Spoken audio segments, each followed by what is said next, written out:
Good day mga boss! Eto na naman, may panibagong hint na naman po tayong nakuha na itong si Macho Right, porsigido nga daw makuha ito ngayon ng Magnolia Pambansang Manok Templados. Gusto nga nila na maglaro na ito sa paparating na Governor's Cup. Tandaan po ninyo na magsisimula po yung Governor's Cup ngayong July 10. Kaya ngayon pa lang ay gusto na ngang kunin agad ito ng Magnolia. Pero may problema po ang Magnolia. Isa po sa problema ng Magnolia dahil ang rights neto kay Macho ay nasa Phoenix Fuel Masters. Oo, makukuha lang po ito ng Magnolia sa Phoenix kung gagawa po sila ng trade or meron po silang nagagawa ngayong negotiation para po kay Macho Right. Isa po sa mga kadahilanan kung bakit nga po gustong kunin ito ng Magnolia dahil sa kanyang experience international, lalong-lalo na po sa Japan. Gusto po ng nasabing player na magkaroon din siya ng kampyonato sa PBA bago pa siya magretiro. Tandaan po ninyo na dati po silang mag-teammate nitong si L.A. Tenorio na head coach ng Magnolia at itong si Macho Right sa Gilas, Pilipinas. Dahilan para magka-interest talaga itong si L.A. na kunin ito. Kilala niya po nila ang bawat isa. Malaking tulong po itong si Macho Right sa kupunan ng Magnolia kung sakali nga pong makuha nila ito. Ang kanyang accuracy sa kanyang outside shooting ay hindi po matatawaran. Ito po yung isa sa mga kadahilanan. Alam po natin na si Polly ay nagkakaedad na. Unti-unti na rin pong bumababa ang minuto. Kaya ngayon pa lang po, meron na po mga posibilidad na gumawa ng paraan ang Magnolia. Kasi nga ayaw na nilang mabansagan na intro boys. Kaya gusto nga baguhin ni L.A. Tenorio yung mga karakter at syempre yung patakaran ng Magnolia at nang sa ganun maging championship contender po ang Magnolia.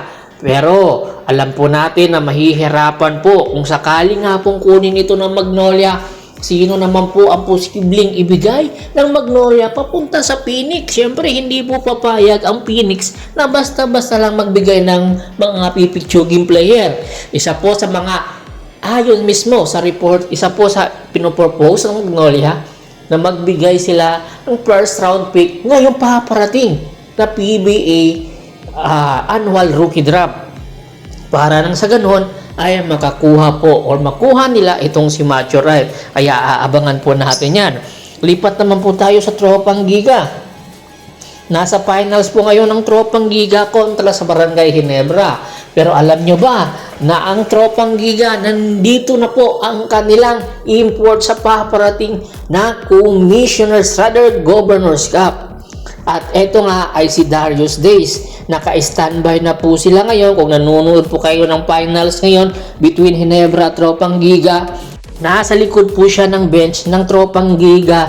Nakikipag-cheer po at tumutulong na mabigyan ng boost ang confidence or ng confidence ang mga kanyang teammate. Alam nyo ba na itong si Darius Days dati po itong NBA player. Power forward at small forward po ang kanyang laruan. 26 years old, 6'7" ang height, na kung saan ay nakapaglaro nga noong 2022 hanggang 2023 sa Houston Rockets. Opo. At 2022 NBA undrafted po ito pagkatapos naglaro po sa G League ng ilang taon. At pagkatapos noon ay naglaro po sa Japan ng 2 taon noong 2024 hanggang sa kasalukuyang pong 2026. Sa 2024 po sa Illawarra Hawks at noong nakaraan or sa kasalukuyang taon ay sa San Antonio Phoenix. Nakakuha po siya ng NBL champion noong 2025 at naging All-NBA G League second team. Ang nasabing player ay makakatulong po sa Tropang Giga na makapangtapat kay Junmar sa paparating na Governor's Cup. Ito po yung sasandalan ng Tropang Giga pagdating sa crunch time.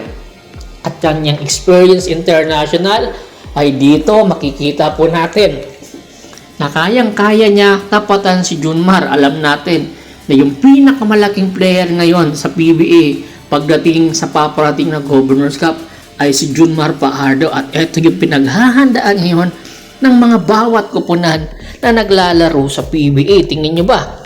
Kaya na neto sandalan or kayang sandalan nito ng tropang Giga? Komento na sa baba ng video at pag-usapan po natin yan.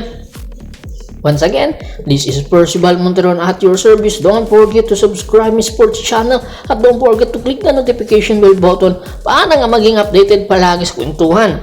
At bago pa muna natin tapusin ang ating kwentuhan, shoutout muna tayo sa ating mga solid na followers na lagi pong sumusuporta sa atin. Kay Sir Saldi Abihiro, Katsakino Dukusin ng Hagonoy, Bulacan, Nico Pangilinan, Nilo Saga, Edgar Franco, at si Mr. Domingo Obuog. Marami pong salamat sa walang sawa niyong pagsuporta. Pakibisita na rin po ng Facebook fanpage ko na Press PH3, Paul Goso at Bostor para po sa mga karagdagan sports balita. Hanggang sa muling kwentuhan, maraming salamat po.